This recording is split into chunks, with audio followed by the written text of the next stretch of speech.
Hello students, welcome back. In the last video, we studied about nouns in which we covered common and proper noun, singular and plural.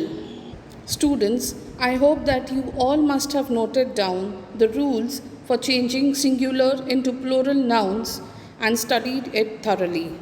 So let us proceed and continue with the topic nouns, wherein today we will study countable and uncountable nouns.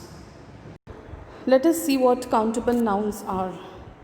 Countable nouns are things that we can count using numbers.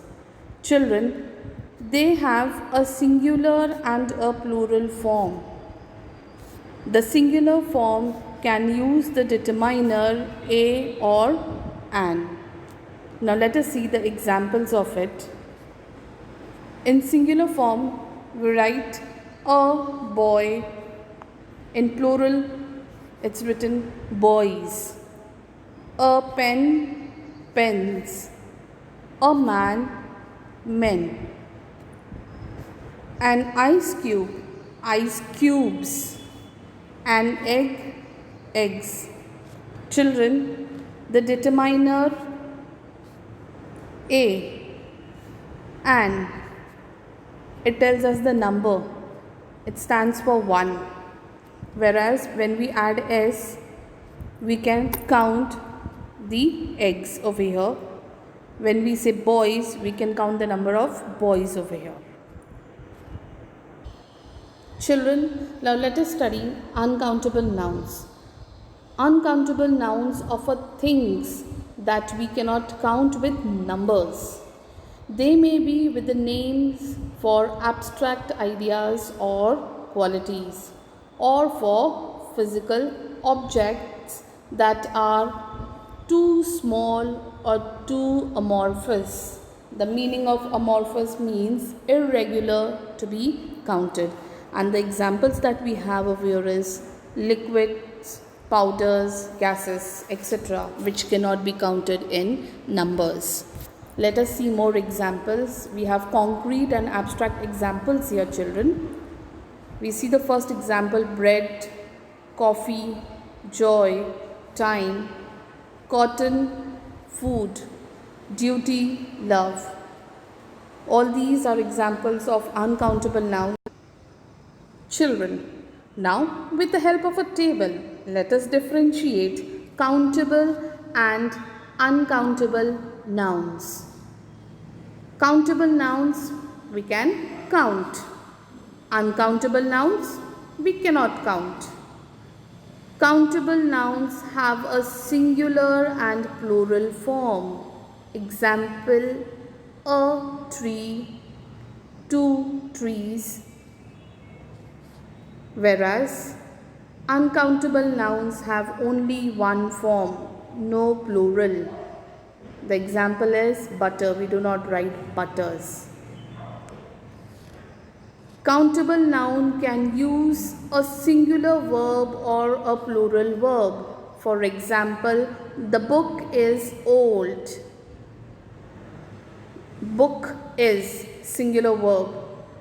The books are old. Books are plural verb. Whereas uncountable nouns always use a singular verb. For example, sugar is sweet. Children, countable nouns can use the determiners a or an, but uncountable nouns cannot use a or an or a number before them. For example, a rice, a bread, two rice, two bread. So they cannot make the use of a or an or a number before them. Now children, uncountable nouns are often abstract ideas. What do you mean by abstract ideas? The ideas that you cannot touch. Example: love, freedom, education, luck, help, beauty, music, etc. We have liquids and gases in uncountable nouns made up of smaller parts, for example, sugar, rice, salt, sand. Materials, example, wood, glass, paper. Some food, for example, bread, fish, cheese. And you have to be careful in uncountable nouns, that is furniture, advice, work, news, information, language, etc. Students, I hope that now the topic is quite clear to you all. Let us summarize the topic by recalling the important points. Points to be remembered in countable nouns. Numbers like 1, 2 and 3 can be used with countable nouns. Second point, a or an can be used before them to represent the singular. Countable nouns can also be used in plural form. Now, points to be remembered in uncountable nouns.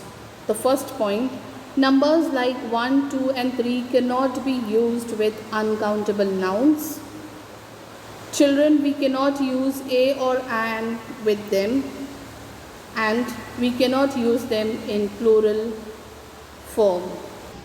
Students, with this, the topic is completed.